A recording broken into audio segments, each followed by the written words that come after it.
इन परिस्थितियों में जब वो एक जंग यूक्रेन के साथ लड़ रहा है, यहाँ भारत जैसा एक देश, उसके राष्ट्रीय अध्यक्ष रूस का हाथ पकड़े हुए हैं अभी भी, क्योंकि बहुतों ने तो छिटक दिया है और रूस शायद बहुत हद तक ये दिखाता है परवाह नहीं है, लेकिन उसका जो असर पड़ता है, क्या उसकी भरपाई भारत कर रहा है, इसलिए और अहम हो जाता है। मेरे साथ कुछ भारतीय स्टूडेंट्स हैं, जरा एक बार उनसे बात करती हूँ। प्रोफेसर स्वामी, आपके पास आ रही हूँ, जरा बताइए क्या नाम?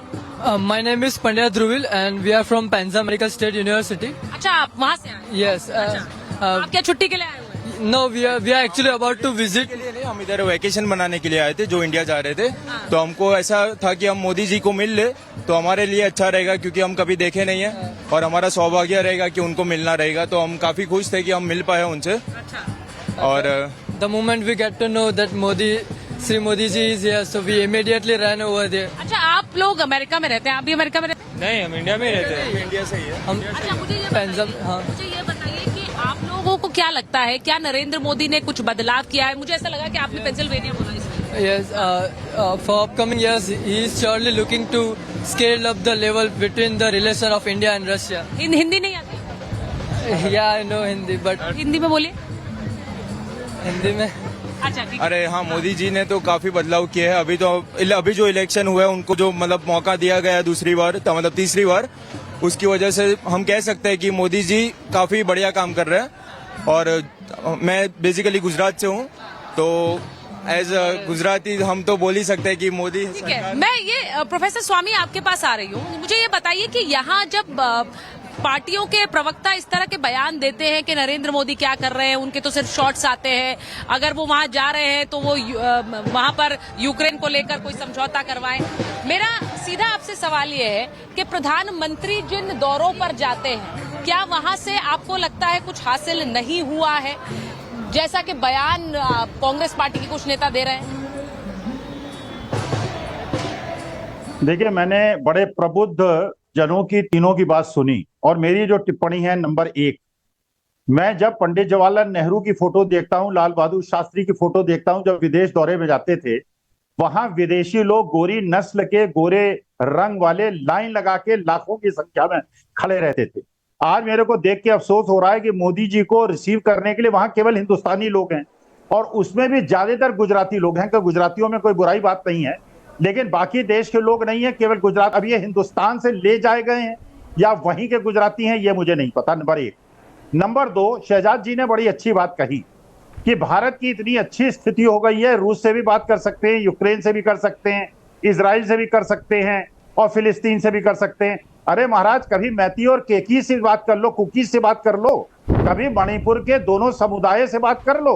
आसाम के अंदर लाखों लोग बाढ़ पीड़ित हैं, मणिपुर 1 साल से सुलग रहा है, और आप यूक्रेन और रूस और इजराइल और पता नहीं कहां कहां हाँक रहे हैं।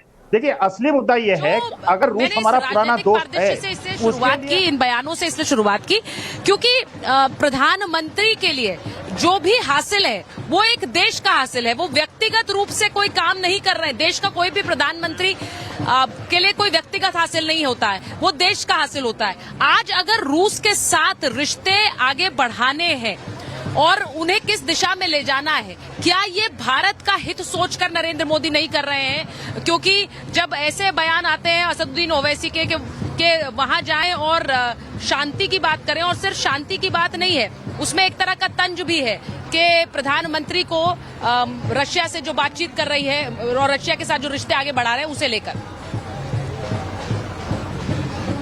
देखिए, आज के तारीख में रूस एक आक्रामक देश है, इजराइल एक आक्रामक देश है, और मेरे को अफसोस होता है कि भारत वर्ष जैसा गुट निरपेक्ष देश जो पंडित जवाहरलाल नेहरू ने नींव रखी थी, आज हम दोनों आक्रामक देशों के साथ खड़े हुए हैं। तो वास्तविकता में जो अब मुझे समझ में नहीं आ रहा कि हम जो है यूरोपियन नेशंस के खिलाफ हो जाएंगे, अमेरिका के खिलाफ हो जाएंगे, चीन हमारे खिलाफ है, पाकिस्तान हमारे खिलाफ है। अरे भाई, असली मुद्दा यह है, अगर आप रूस से सस्ता तेल ले रहे हो तो हिंदुस्तानियों को तो सस्ता तेल दे दो, हमको तो उसी रेट पे दे रहे हो जो हमने $125 पर बैरल पे खरीदा था, और तुम खरीद रहे हो $60 पर बैरल पे रूस से डिस्काउंटेड रेट पे, और हमको दे रहे हो वही $100 का पेट्रोल डीजल।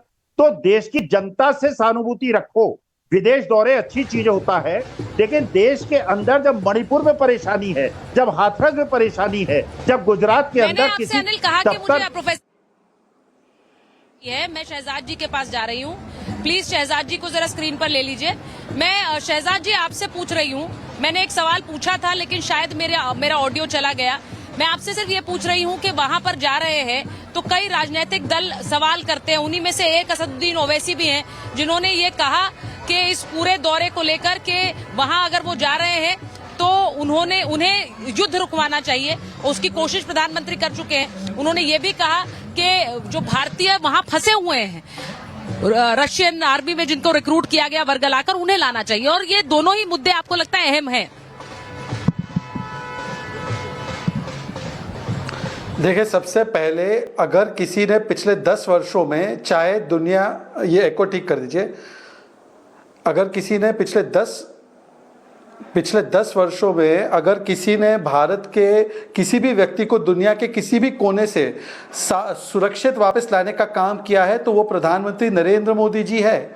और वो इसीलिए हुआ है क्योंकि हमारे रिश्ते इन सभी देशों के साथ हमने इस प्रकार के रखे हैं, तो इसीलिए तो वो संभव हुआ है। चाहे वो लिबिया हो, चाहे वो सूडान हो, चाहे वो इराक हो, चाहे वो नेपाल हो, चाहे वो वंदे भारत मिशन के द्वारा कोविड में फंसे हुए हमारे भारतीय हो, और कभी कभी तो अखिल स्वामी जी के फेवरेट देश के नागरिक, पाकिस्तान के नागरिक को भी भारत के झंडे के तहत ही सुरक्षित लाया गया है। तो अखिल स्वामी जी ये बात याद रखिए। यदि आप मखौल उड़ाना चाहते हैं तो आपसे ये भी पूछा जाएगा कि 93 और 97 में भी मणिपुर की घटनाएं हुई थी, 100 200 200 300 लोग मारे गए थे। तो मुझे बताइए उस समय के प्रधानमंत्री, नहीं एक सेकंड, उस समय के प्रधानमंत्री महते और कुप्पे से क्यों बात नहीं कर पाए? आप होंगे पाकिस्तान, आप बीच में, अरे हाईली ऑब्जेक्शनल क्या है?